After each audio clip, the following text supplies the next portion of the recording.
Protesters in Israel have returned to the streets to demand their government make a deal to free the remaining hostages being held by Hamas. It's the second night of nationwide demonstrations after the bodies of 6 captives were recovered from Gaza. Prime Minister Benjamin Netanyahu asked for forgiveness for failing to secure their release, though he insisted he would press Israel's military campaign against Hamas and keep control of strategic territory within Gaza. Mourners also attended a funeral for one of the hostages. Thousands line the streets of Jerusalem to pay their final respects to Hersh Goldberg-Polin. The 23-year-old is the latest hostage kidnapped by Hamas on October the 7th to be laid to rest in Israel. Hersh, we failed you. We all failed you. For 23 years, I was privileged to have the most stunning honor to be Hersh's mama. I'll take it and say thank you. I just wish it had been for longer. The Israeli-American was kidnapped at a music festival during the October 7th Hamas terror attacks. The Israeli military says his body was among 6 recovered in a tunnel in Gaza over the weekend, shortly after they were killed by Hamas. The Prime Minister apologized for their deaths. I told the families, and I repeated tonight too.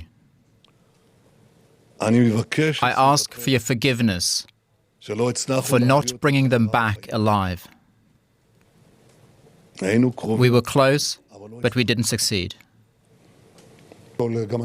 He added that no one is more committed to their release than he is, and called criticism of his approach to a ceasefire deal shameful.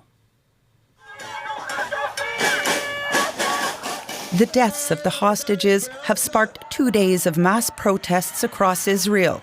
The demonstrators are calling for an immediate deal with Hamas to bring the remaining hostages home. The rallies have blocked many major roads in and around Tel Aviv, snarling traffic for hours. There have also been several clashes with police.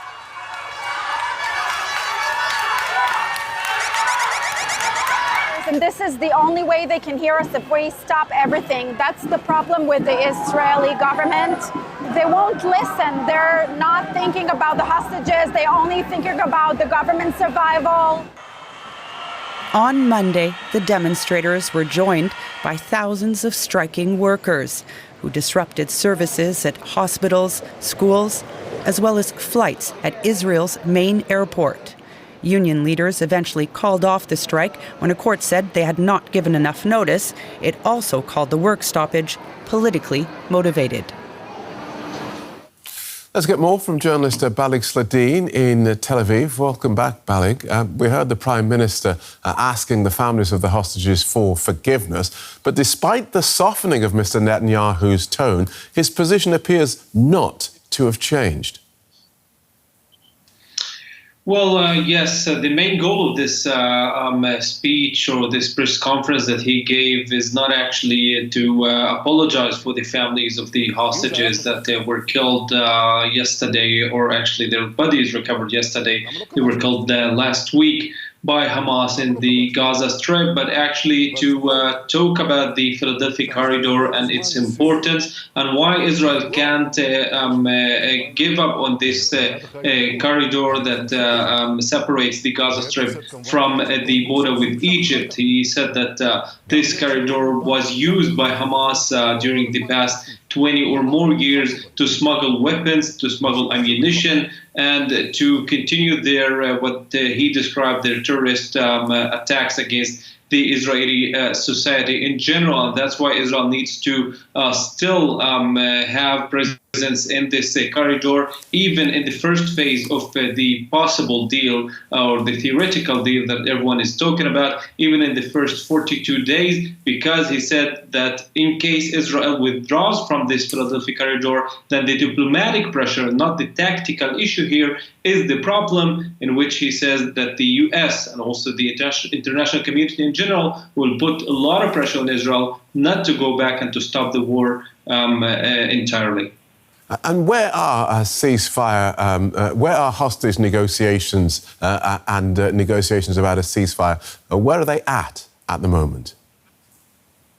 Well, today it has been reported that the head of the Mossad, Diri Barnea, came back from Qatar after holding talks with the Qataris. And just a few moments ago, the Qatari Prime Minister said that he talked to the National Security Advisor of the U.S., Jake Sullivan, about the recent talks and the possibility of reaching a deal. We know also that the U.S. President Joe Biden with his Vice President Kamala Harris alongside the other members of the team held a meeting in the Situation Room about this specific issue as well. That's after the killing of these 6 Israeli hostages, including one American, Hirsch, that we just have seen his funeral in the report. So the talks are still continuing, but apparently they are reaching a deadlock after all, because the Israeli Prime Minister doesn't want to give up on the Philadelphia corridor, and Hamas doesn't want to give up on the fact that they need the Israeli troops to leave entirely the Gaza Strip. So we both of the parties have very harsh positions on their demands, and nothing that we can talk about in the near future that can change this. US President Joe Biden was asked today whether Benjamin Netanyahu was doing enough to achieve a hostage deal. His answer was a simple no, which sounds like a rebuke to the Israeli Prime Minister. Exactly that. The Families of the Hostages Forum said that if we were seeking more evidence that Netanyahu is the one that is jeopardizing a deal, we are having it right now from the U.S. president. And by the way, some people are saying that he didn't exactly say that Netanyahu is not doing enough. He was asked 2 questions, and it's not clear whether the no was toward the first question or for the second part of that question. But in any way, Netanyahu was asked about this, and he decided not to talk about it. Also, the U.S. president, after the meeting in the Situation Room, also chose not to talk about the Netanyahu's comments and address today. So we're saying that there is a huge difference between the positions of the U.S. administration and the Israeli Prime Minister, specifically about this concession that Netanyahu is asked to give about the Philadelphia corridor. Apparently, both here are seeking also some political interest, because after all, the U.S. president also is facing election for his party in November and wants to see a ceasefire done and a hostage deal done. So we're saying that the Israeli Prime Minister way and the U.S. President way are not meeting at this point, and maybe this will even increase in the coming days. And a word about the nationwide general strike that was called today, calling on the government to make a deal for the release of hostages. That strike's now been called off, but the protests are continuing. Just give us a quick timeline of what's been happening. Yes, the protest continues, and they are very intense. I don't think that we've seen such a thing for a long time, because 13 people were arrested in Jerusalem up until now, and also in the city of Tel Aviv, where I am right now. Some people were arrested, lots of clashes between the protesters and the Israeli police. Some of them even went down toward the highway, the Yael highway, that is the center of Tel Aviv, main highway, and closed that. Fire was burned there. So we're saying that even they have got closer to the Likud headquarters, which is the party of the prime minister, and also trying to reach his residence in the city of Jerusalem. So lots of rage, lots of anger toward the prime minister. But I just need to mention here that according to a recent poll that was taken yesterday morning, so exactly after the news about the hostages, most of Israelis said that they are not willing, or the government should not be willing to give concessions on the Philadelphia corridor, even though that means that a hostage deal won't be sealed, which means that at least now Israeli government's position is aligned with the public's position on this topic as well. Well, Yael Aronoff is an expert on Israeli politics and professor of political science at Michigan State University in the United States. She joins us from the state capital at Lansing. Welcome to DW, Professor. Let's start with today's speech from Benjamin Netanyahu. We heard a clip there, him asking for forgiveness before going on to effectively double down on his position.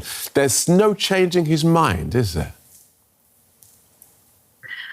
No, tragically not. I think for both Hamas leaders Sinwar and for Netanyahu, they put their own political survival and so forth above the welfare of both Palestinians and Israelis. And of course, while the hostages were killed by Hamas, who had taken them hostage 11 months ago, it's certainly the case that Netanyahu has never put getting the hostages home and getting to a ceasefire as the first priority, and he hasn't done so for the last 11 months. I don't think it is a very sincere apology, and many Israelis don't see it as such.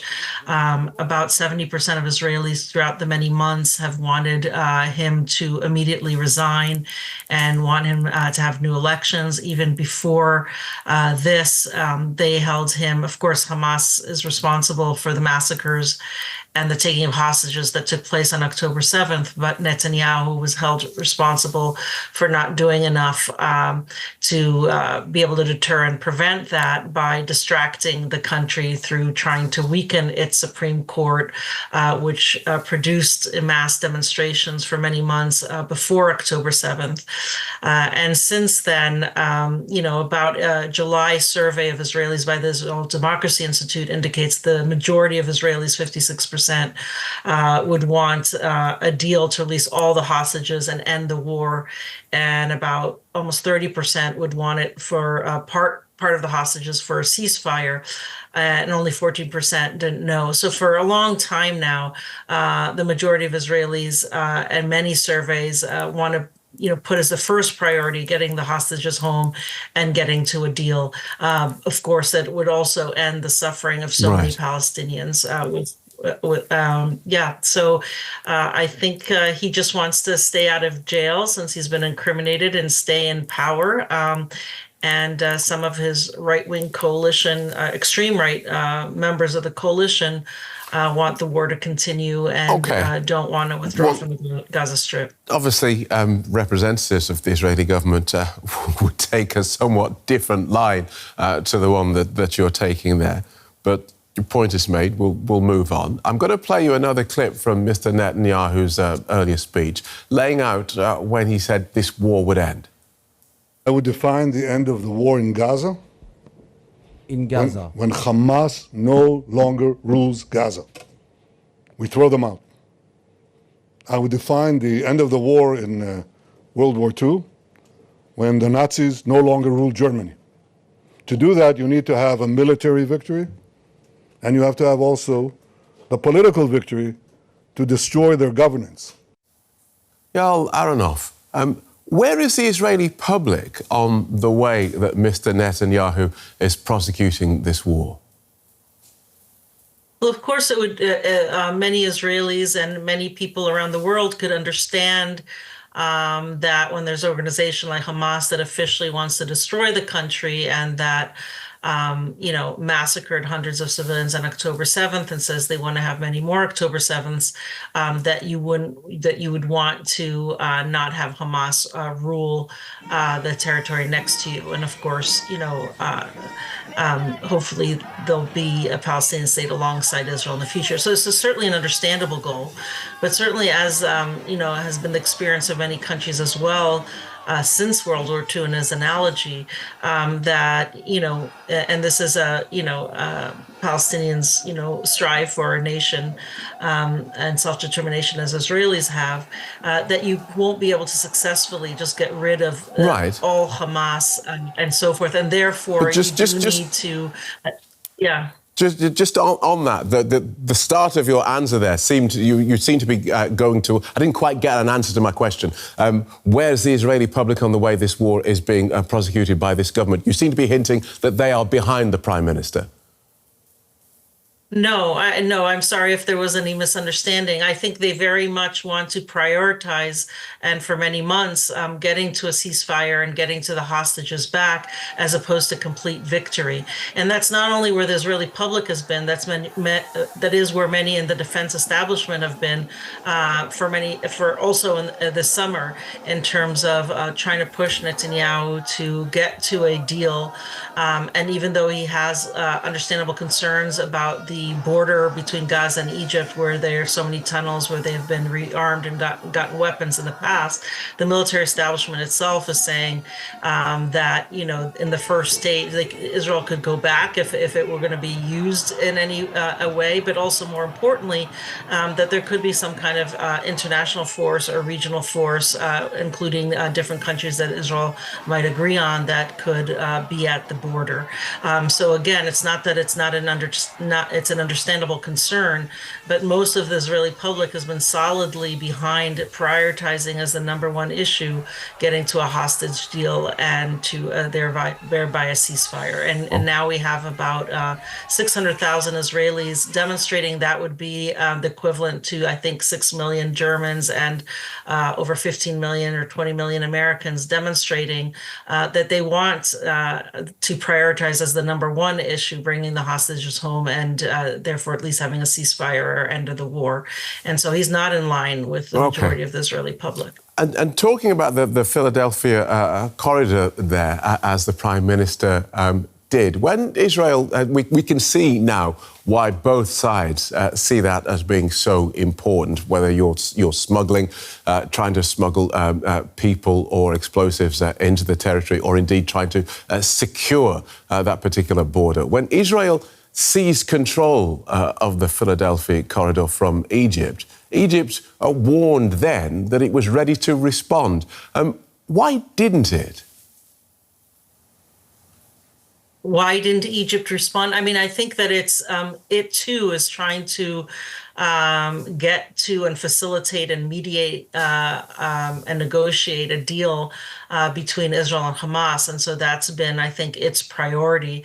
I also think the Egyptian government, of course, has itself had designated Hamas a terrorist organization. It has done so several years before, because they see it as affiliated with the Muslim Brotherhood. It's a threat to their own government. So they certainly have mixed feelings about Hamas, but as their public, and of course we all care deeply about the deaths and suffering and displacement in Gaza. So I think that they're concerned about that as well, and therefore, want to be able to negotiate something by which it wouldn't be Israel at the border, and they can get a deal. And so to some extent, they've pushed for that.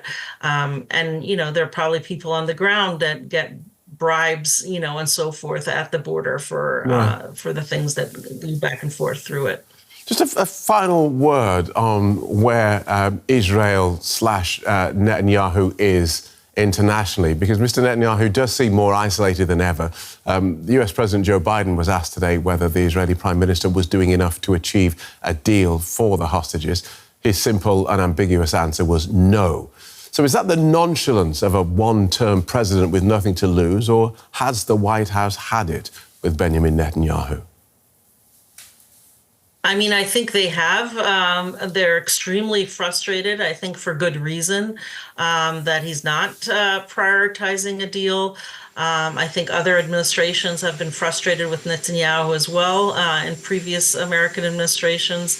And he very much, I think, is prioritizing staying in power with his own coalition partners, and the extremist parties in his coalition don't want actually to get a deal, and are not prioritizing the hostages. And so I can understand why the American administration is frustrated with him, as are, as I say, so many Israelis, with 70% at different times wanting him to resign immediately.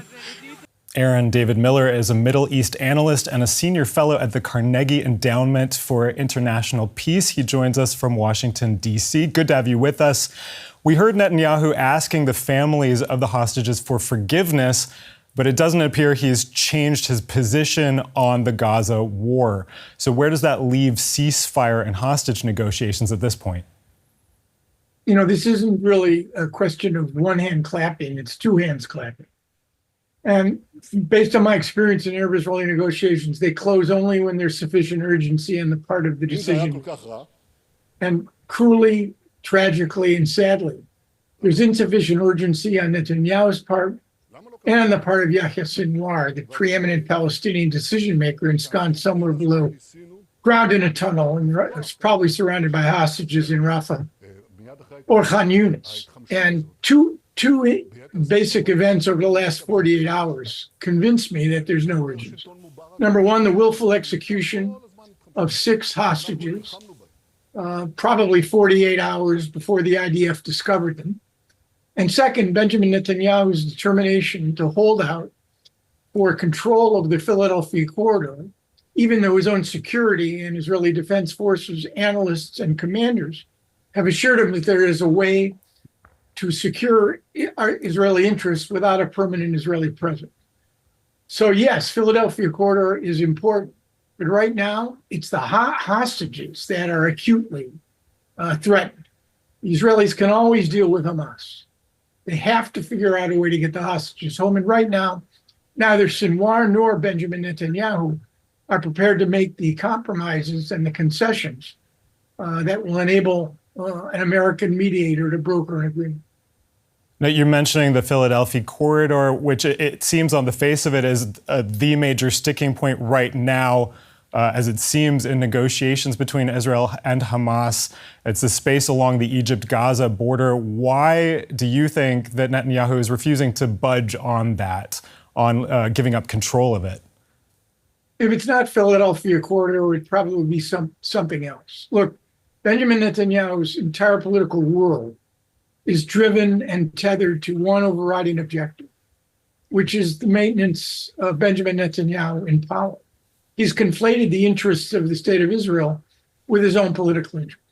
On trial for bribery, fraud, and breach of trust in the Jerusalem District Court before 3 judges, 4 years in running now, he knows that if he loses power and can't find a way somehow to end run the indictments or delay the trial or have it canceled, he faces either a conviction, possibly, or alternatively a plea bargain to avoid prison that would mean the end of his political career. So this is the key to understanding Benjamin Netanyahu's motives, it seemed to me.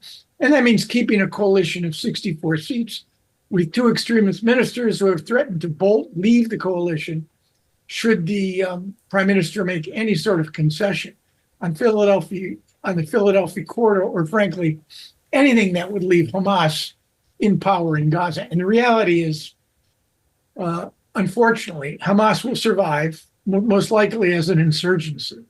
So right now, it seems to me, the U.S. is in a strategic sort of cul-de-sac, and there's no easy or quick way out.